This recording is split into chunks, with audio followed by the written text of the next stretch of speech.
Only a few miles from the dark swamps are these pristine beaches and the bustling boardwalks of the South Carolina coast.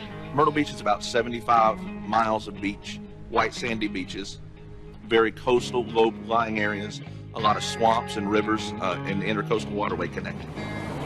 We have everything you'd want in a vacation destination. We've got the beach, we've got activities, we've got shows, we've got a lot of golf and tennis. We get 20 million tourists a year. We get a lot of transplants from the New York area, New Jersey, and then we have locals as well who have been born and raised here. The actual permanent population of Myrtle Beach is more like around 30,000, so this is still a really small town. Conway, I think it catches a lot of people off guard. I think they think Myrtle Beach is kind of all that's here. I call it small town USA. It's a nice little 3-block downtown. Everything's kind of that red brick that you picture when you drive in. And it's just got a slower feel than Myrtle Beach. When I first came down to Myrtle Beach to report on this story, one of the things that I noticed first was this great divide between the tourists who live on the coast and the locals who live west of the intercoastal inland.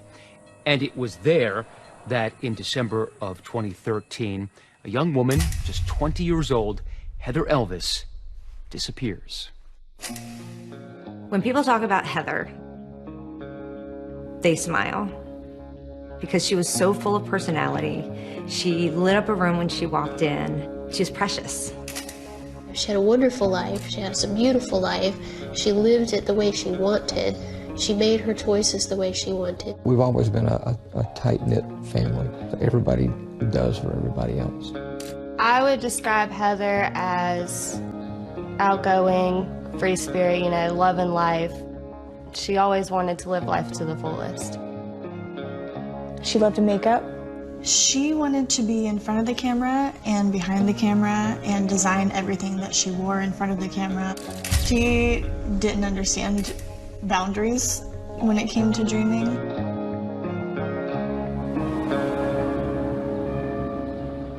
Heather Elvis worked at a restaurant, a sports bar here called the Tilted Kilt.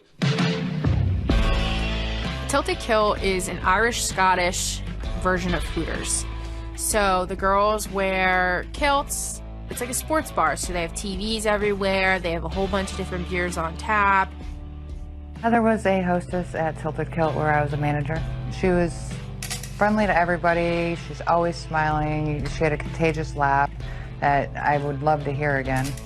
Heather and I worked at Tilted Kilt together. I actually helped her get that job. I talked to the managers and said they should bring her on, that she's a really great young woman and that she'd be a great addition to the team. It wasn't the most appropriate of uniforms, but at that age, you do what you can to rebel against your parents.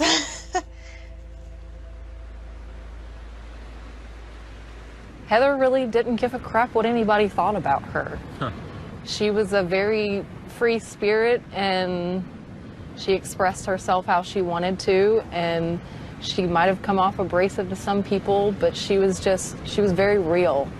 It's funny because she looks like such a kid in those pictures. She looked like she was tiny. She was tiny. She was tiny. She was just 20 years old, and I she feel looked like young. I'm a short woman, but she made me feel tall. She was very tiny.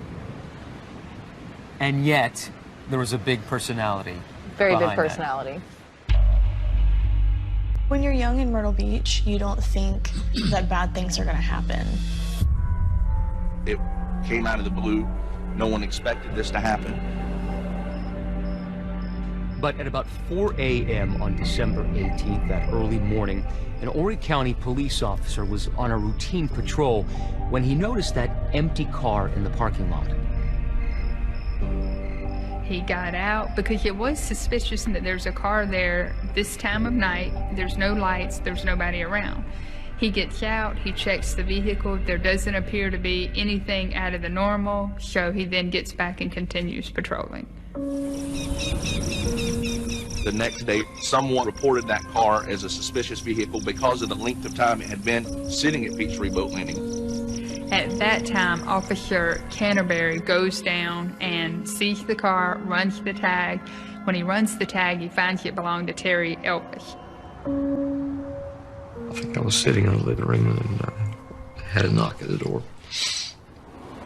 And Debbie went to the door. And I saw through the window that it was a county police officer. And he was asking if we were missing a car. And I remember both of us looking in the driveway. No. He says, a green Dodge Intrepid. Oh yeah, that's Heather's car. And then he goes on to explain that it's been found at Peteski Landing, apparently abandoned. He asked if I had keys to it, and I said, yeah. He said, let's ride down and take a look.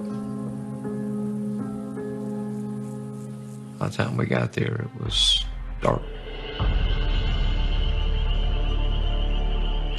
And he pulled in, had his lights on the back of the car, and shined his spotlight on it. And he says, that it? I said, yeah. So we got out to go take a look. Mr. Elvis immediately suspected something was wrong. He knew that that was his daughter's only mode of transportation. It had no business being at that landing. She never went to that landing. I was just sitting there twiddling my thumbs and waiting, calling Heather's phone. It was going straight to voicemail, which is way out of character with Heather. I thought the car might have been stolen because of the way it was parked. Maybe somebody took it and left it there. It really didn't hit me, where's Heather? Until he started looking through things. Clothes, art, shoes, purses, makeup, you name it, was in her car. But they don't find her phone. They don't find her wallet. They don't find a pocketbook. I could see the worry on his face. That's when I got worried. After we looked inside the car, he says, let's look in the trunk. And I think, even though I still thought the car was stolen, I could feel my heart just drop.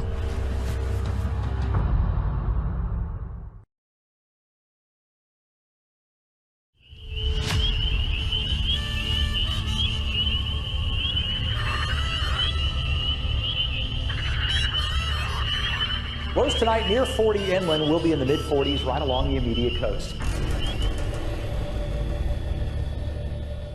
First I thought the car was stolen, and now we're opening the trunk. Well, I was panicking and pacing the floor while he was at the landing. So I put the key in and turn it and open the trunk, and I look away. Heather's phone is an extension of herself, and it was always in her hand or very close by, and for her not to answer the phone wasn't right. And he said, it's just stuck, and it wasn't. We closed the trunk back, and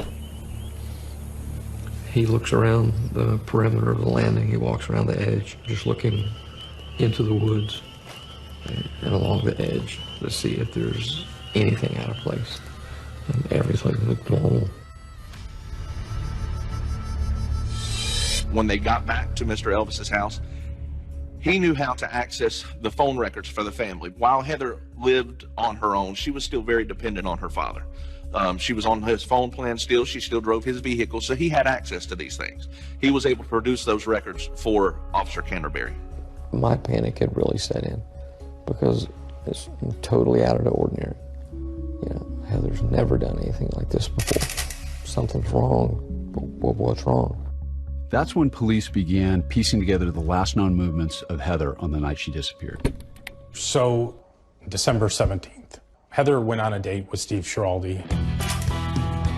Like Heather, 21-year-old Stephen Schiraldi was active on social media, posting selfies and chatting with friends. It was actually on Instagram that he connected with Heather. Stephen and Heather had gone to high school together. And I believe Stephen asked her out on a date, and she agreed to go. She was looking forward to that date very much. Stephen says they went to dinner at a place called Bandito's. After dinner, they went to an abandoned parking lot at a shopping mall where Stephen taught Heather how to drive a stick shift truck. We were watching TV, and I got a text, and it was a picture of Heather driving a small pickup truck. big smile on her face. It was a picture of her driving Steve's truck. It was below it, she had written, "Learn to drive a stick. Ha ha ha." Because it was a sore point. I had tried to teach her how to drive a stick shift. You're proud and aggravated at the same time. But yeah, it was pride. Heather went to Stephen's house briefly to watch a movie. His mother corroborates that, and then Stephen took her home. He said he took her back to the apartment, dropped her off, and went home, and said that they'd either text or talked, after that a couple of times for a few minutes. Police across the country know that in any missing persons case, the first 48 hours are absolutely critical. Right now, they're leaving no stone unturned. And as part of this initial investigation, they sent an officer over to the Tilted Kilt to see if Heather had missed work. One of the first things that investigators hear from Heather's co-workers is that there is a different man who they should be talking to, other than the man Heather went on a date with the night before. The manager said she's not working until tomorrow, but you really need to call Sydney Moore. There had been a relationship between the two of them. Sydney Moore, back in 2013, was a night maintenance man at various miscellaneous restaurants along the Grand Strand, one of which being the Tilted Kilt, which is where he met Heather Elvis. Heather and Sydney started talking. They noticed each other when he would start doing little things around Tilted Kilt. She noticed that, he was good looking, he had a good attitude, and she went for it.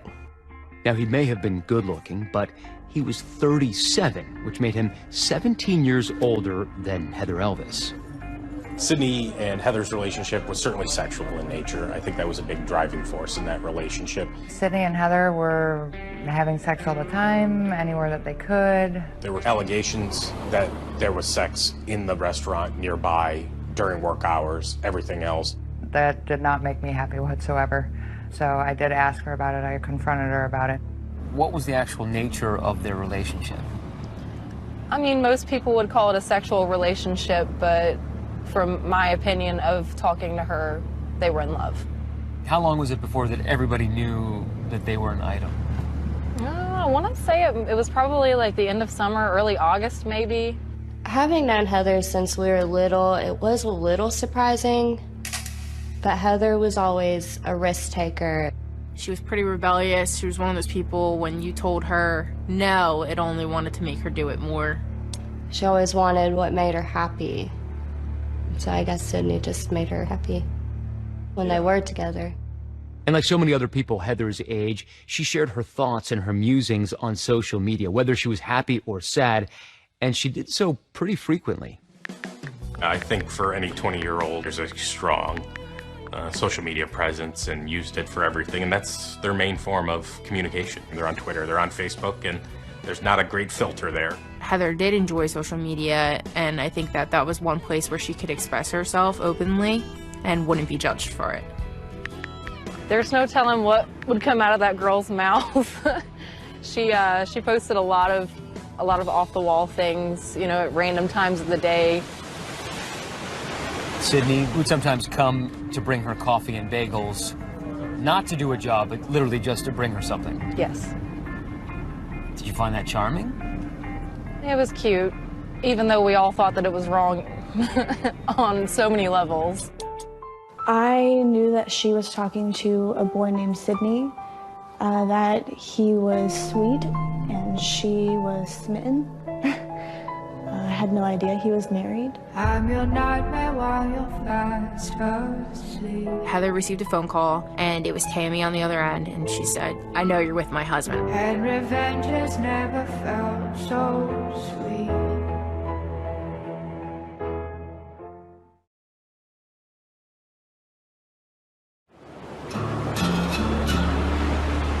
At this point, Heather was missing, and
And they don't really know where she's at. However, they do know that she was having an affair with a married man who also worked at the Tilted Kilt by the name of Sidney Moore. Being bad has never felt so good. We learned all about it in just that first little short period of time because everybody who wanted to help told us everything, more than we wanted to know, really. When you're in love, you're in love. When you're 20, you don't always necessarily think through all of those things. Doing bad things to you. Sidney Moore was 37 years old, he had 3 kids, and he was married to a 40-year-old woman named Tammy. She was nearly twice Heather's age. Tammy and Sidney Moore were married over 15 years. When I got involved in this case, they had a son that was around 15, a daughter that was around 13, and another son that was around 10 or 11. Tammy Moore was definitely the more domineering part of that couple. She told Sidney where to work, when to work, what to do. If I would classify Sidney as anything in that relationship, it would be utterly submissive. They both had jobs at night, or they worked at night. They would sleep during the day. They were homeschooling their children. So literally you could live in Myrtle Beach and never even run across these people. Prior to this affair, Sidney did have another previous affair. I think Tammy, being the domineering person she was, always was suspicious of Sidney, especially after the first affair he got caught having. It wasn't a secret to those that worked at the Kilt. We all knew about it. The affair between Sidney Moore and Heather Elvis was the worst kept secret in Horry County. By now, Heather's relationship with Sidney had been going on for about 3 months. And there were lots of folks who worked at the Tilted Kilt with her who felt that this relationship had just crossed the line. There were definitely people that we worked with at the Tilted Kilt that did not agree with Sidney and Heather's relationship. One day, 2 of the girls decided to call the Tilted Kilt and pretend to be Tammy, Sidney's wife. I don't know if they were jealous, if they were upset that she was dating a married man. They decided to make a prank phone call and said, "This is Tammy Moore. I know about you and my husband. I need you to stop right now." And when Heather got that phone call, she totally freaked out. After that prank call, co-workers say that they didn't see Sidney coming around Heather anymore. Then, by the end of October 2013, Sidney and Heather's relationship completely unraveled when Tammy found out, for real this time, about their affair. And it's at this point that Tammy confronted Heather. Heather received a phone call, and it was Tammy on the other end, and she said, "I know you're with my husband," essentially. Like, "I know you've been sleeping with my husband." Sidney got on the phone and said, "You were just some girl that spread your legs." He pretty much belittled Heather and made it seem like it was nothing, and that he just used her for a booty call. Heather was crying because they broke up, and she was very upset about it. After Tammy found out about the affair, she was absolutely livid. She did call Heather a lot, text Heather a lot. Someone's about to get their beat down. She was posting a lot of disparaging comments on social media, and Heather was legitimately terrified. You can tell me who you are right now, or I will find out another way. Nobody you need to worry about anymore. And what did they say? Do you remember? Oh, she was threatening her. Hey, sweetie, you ready to meet the missus? Basically just letting her know that she was there and she knew. And what did she say? Are you ready to meet the missus? That doesn't sound that bad. Well, she did mention something about Sydney taking his last breath. Your bitch is about to take his last breath. And Tammy was relentless. She would call her nonstop for hours and hours and hours. She would call off Sydney's phone. The breakup between the two of them was nasty. It didn't go down well. It ended with threats. I'm giving you one last chance to answer before we meet in person. Only one. She was sending pictures of her and Sydney performing sexual acts, videos of, the two of them together, I guess kind of to taunt Heather. Heather didn't shy away from responding. I think you're a little obsessed with me. Nah, it was a bore. She, I don't want to say pushed Tammy's buttons, but certainly didn't just brush it off. Really? So that's why you're still childishly texting me from your cheating husband's phone? Your skank needs to leave me alone. Were you concerned for Heather, and was Heather concerned after those text messages came in? Heather was definitely freaked out. I think she was terrified of her.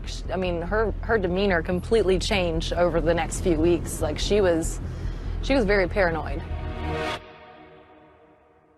Heather was genuinely scared. Like, she didn't want to ever see Tammy. In September 2013, Heather wrote on her Twitter page, "Once upon a time, an angel and a devil fell in love, and it did not end well."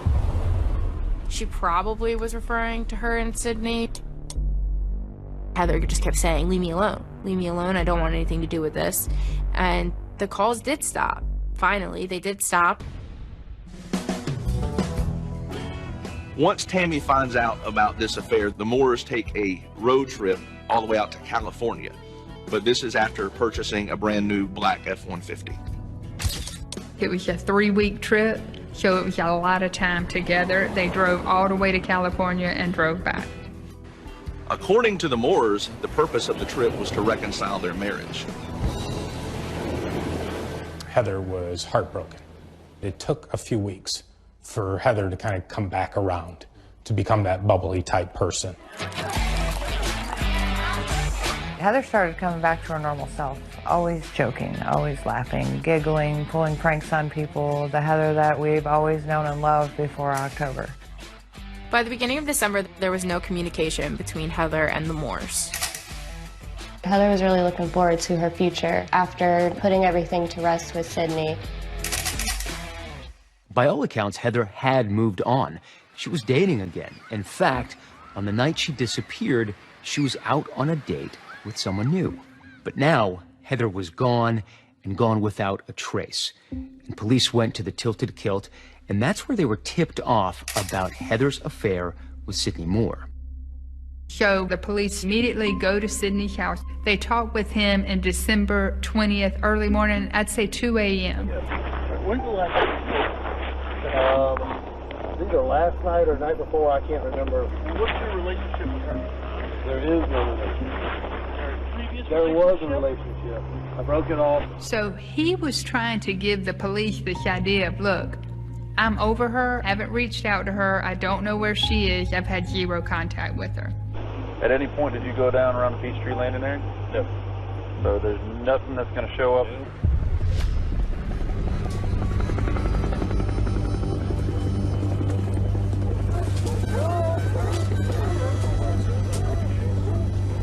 Is there anything you want to say if she happens to be watching right now?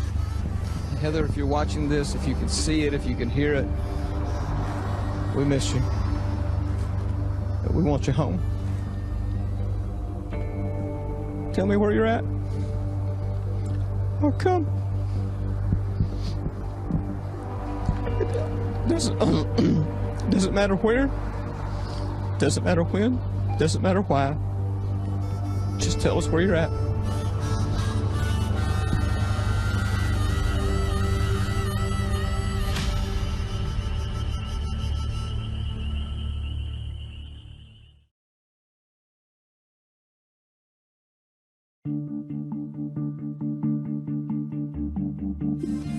We begin tonight with a developing story in Horry County as a 20-year-old Sockasty woman is missing. I'm Allison Floyd. And I'm Tim McGinnis. Tonight, police are investigating her disappearance. WPDE News Channel 15's Kayla Dorenzo joins us live from Peachtree Landing in Sockasty, where the woman's car was found. And Kayla, what's been going on out there all day? Tim and Allison, according to the Horry County Police Department, Heather Elvis's car was found in this parking lot here at Peachtree Landing on Thursday, but she hasn't been seen in nearly 3 days. And today, crews were out here searching for any signs that may point to exactly where she is. Originally, this case was just assigned out as a missing person. We did not know or have any reason to believe a crime had been committed in the beginning. The car showed no sign of a struggle. There was no blood, no broken glass, nothing to believe that a crime had been committed. Detectives are continuing to investigate the situation. So while crews were searching for any physical trace of Heather at Peachtree Landing, police were combing through her phone records, and almost immediately they noticed an unusual number of calls to an unfamiliar number. They then found out the number belonged to a payphone, and that the payphone had called her phone that very early hour of 1:35 a.m. And then she immediately is calling the payphone back. Heather dials that payphone back 9 times. Not 8, but 9 times. The only reason she could possibly be calling that phone 9 times that she's never heard of before is to get the other person that just talked to her back on the line. They find that the payphone has surveillance video. They pulled the surveillance video. It was very grainy. She, an individual, walked to the payphone. He owned the payphone over 5 minutes. Even though they didn't know who it was, they had evidence then that the payphone had been used. They call Sidney Moore back. They bring him into the police station for a more formal interview. Horry County police begin questioning Sidney about his whereabouts on December 18th, and he tells them that he and his wife Tammy were going around doing errands. And at one point, they stopped at a Walmart. Was that Walmart actually? In Which Myrtle Beach. Walmart? Myrtle Beach Walmart. Yeah. Was your wife with you Yes. the whole time? Yeah, she was with me the whole time. They asked him about the payphone call. Had you used any other phones that night? Your wife's phone? No. Did you make any payphone calls? Nope. I still have payphones. Who makes a phone call today from a payphone? Sidney Moore has a cell phone. Tammy Moore has a cell phone. And Tammy Moore used that cell phone to great length to harass and essentially stalk Heather Elvis. They were calling from a payphone to hide the call. There was a phone call made to Heather that night from a payphone at the gas station on 10th Avenue. Okay. But we have video from that. Okay. Did you try calling her just a minute? No. A second? You sure? Maybe. Okay, how about we start again? I did. I called her from the payphone. What did you say? I asked her to please leave me alone. It sounded like a very innocent explanation, but Heather's roommate Brianna tells police a very different account of that phone call.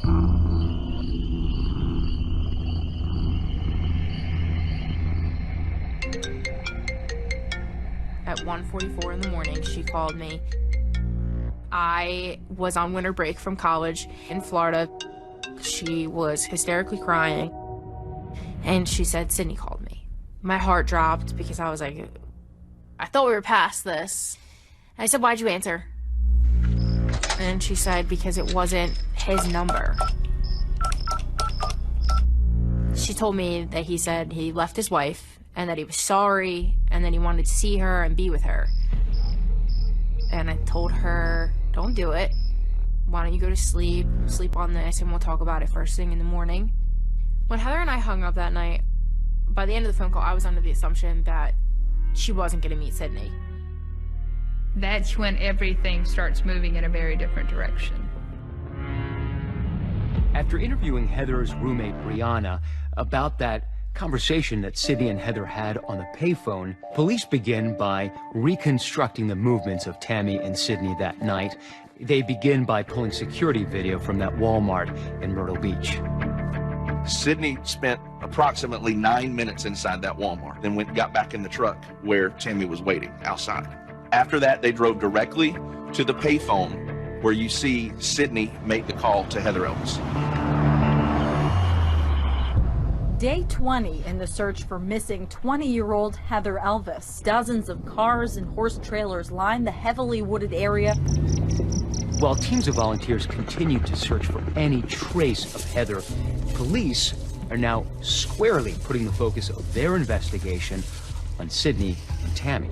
But rather than lend a hand in the search, Sydney and Tammy unleash an online tirade against the missing 20-year-old. The Moore's big push was to basically discourage anybody that was looking for Heather Elvis. They had a lot of negative things to say about the victim.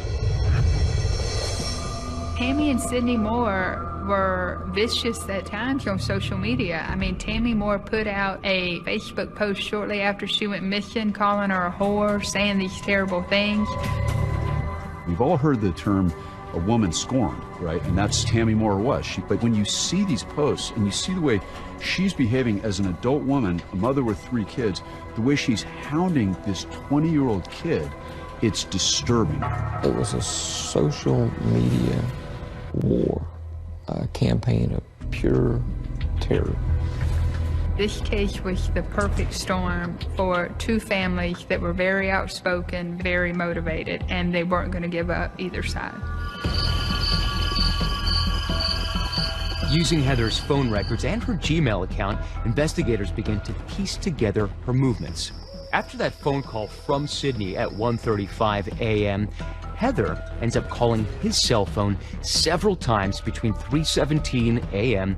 and 3:21 a.m. Finally, he picks up and the two have a conversation for about 4 minutes.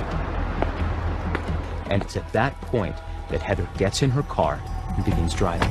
We trace Heather's phone all the way to Peachtree Boat Landing. And once she gets to the landing, she's again calling Sydney Moore. 3:37, 3:38, 3:39, 3:40. It was 4 phone calls right in a row. This is why this is important, because while Heather was making those phone calls, video surveillance cameras along the route to Peachtree Landing also show a black pickup headed in the same direction. Right there is the camera that caught what the FBI and the prosecutors say is that Ford F-150 going south towards Peachtree Landing. At 3:41 a.m. is when Heather's cell phone goes dead. There's nothing else at the end of that road but Peachtree Landing and Heather Elvis.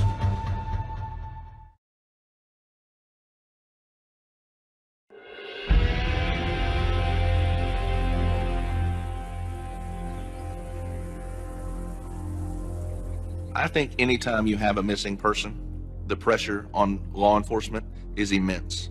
Not so much from the community, but you have a family that's missing a daughter, and they wanted to find her. We had the payphone call, which still wasn't enough. Then we kind of had to chase down what Sydney Moore told the police to find out what was true and what wasn't true. During this time frame, we also started beginning looking for surveillance footage along 814 and Mill Pond Road. When you look at a map, it's immediately clear that driving Highway 814 and Mill Pond Road is the quickest way connecting Peachtree Landing and Tammy and Sydney Moore's house. In fact, they're only 4 miles apart. So right up here is a surveillance camera that captured the image of a truck that looked very much like the one owned by Sydney and Tammy Moore driving towards Peachtree Landing. There's nothing else at the end of that road but Peachtree Boat Landing and Heather Elvis. Heather's phone dies, and then you see the truck immediately coming back across the same 2 cameras, heading back to the Moore's residence. So assuming that whoever was doing this was roughly driving the speed limit, they only had about 60 seconds at Peachtree Landing to do whatever they were going to do and get back on this road in time to be captured by those surveillance cameras at 3:45 a.m. At the time, Sydney Moore and Tammy Moore owned a 2014 Ford 150 truck. Horry County Police Department found there was only one, and it was Sydney Moore, who also happened to be the only person that lived that close to the landing owning that truck. Once investigators discovered that apparent link between Heather's disappearance and Tammy and Sydney Moore, they pay a visit to their house. Originally, when the officers showed up at Tammy and Sydney Moore's house on December 20th of 2013, they noticed that there were cameras up outside the house. The goal after they saw that security system was to get a search warrant. However, once they went back, they found out that the surveillance system in there was a new system and that it had not recorded anything on December 18th of 2013. They had no idea what was on the new system, but they knew that they, out of an abundance of caution, they needed to seize that system. Investigators also scoured the Moore's black pickup truck looking for clues, and they made an important discovery. It was a brand new F-150, fully loaded, had all the bells and whistles. In this truck was a GPS navigation system. We learned that it was possible to disengage this system, and that's exactly what they did. It's like a camera SIM card. You push down, it'll pop out. When you take it out, warnings will show up all over your vehicle. So it could not have been a mistake. It had only been taken out once, and that was the night she went missing. 2 months later, the police arrested Sydney Moore and Tammy Moore. They told us that morning that they were going to do it. They actually had officers come and sit with us at home to make sure that we were there and we were protected and we knew what was going on. Sydney Moore and Tammy Moore were the two people that were taken into custody earlier this morning. The breakthrough in the case came from a discovery made by Elvis's father. He says after he looked up her cell phone records. That number, the parents telling ABC News, belonged to 38-year-old Sydney Moore. It was a relief to know that something was getting started. We're going to begin with a break in the case of a young woman who simply vanished. 2 people have been taken into custody. Both Sydney and Tammy Moore are being held here at the J. Reuben Long Detention Center. Immediately in this case, the defendants, the victims, everyone went to social media. It was like wildfire. It spread exponentially in a matter of hours. What began as a case dividing two families who lived just 5 miles apart quickly consumed the entire town. At this point, it seemed like everyone had an opinion. It seemed the whole town took sides. This was probably the first case where the social media took on a life of its own.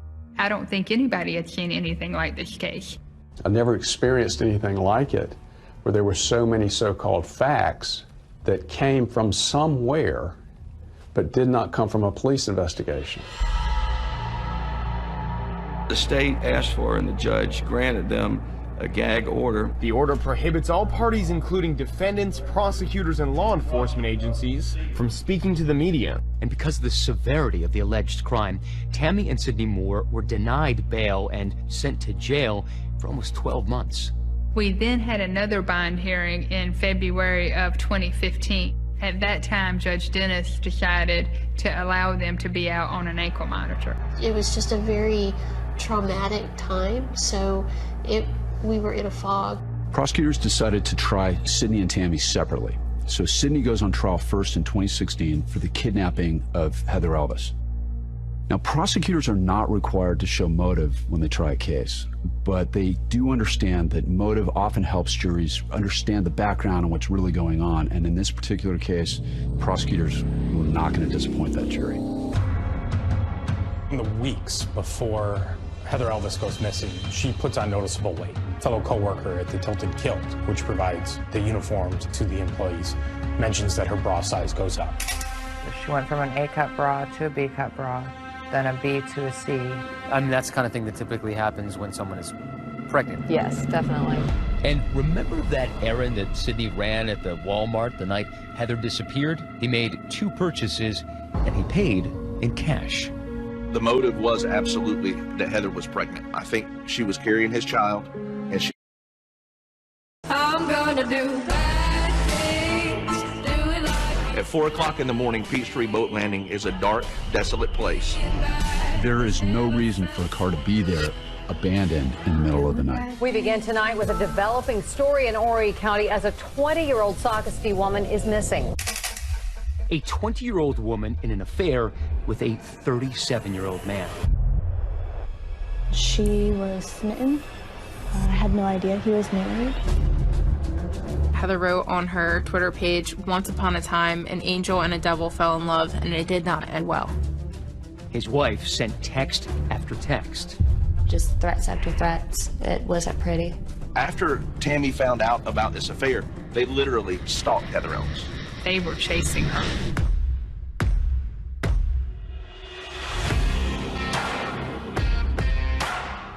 We are here because she can't be. Then a second look at images from a security camera. That is when prosecutors dropped a bombshell that nobody saw coming. There was a gasp in the room. I was just like, holy crap, this is it. Why would a defendant defy a court order just hours before she's set to testify? She is so narcissistic, I don't think she could help it. A missing daughter, a love affair, and a dark road that for her only went one way. Bad things to you.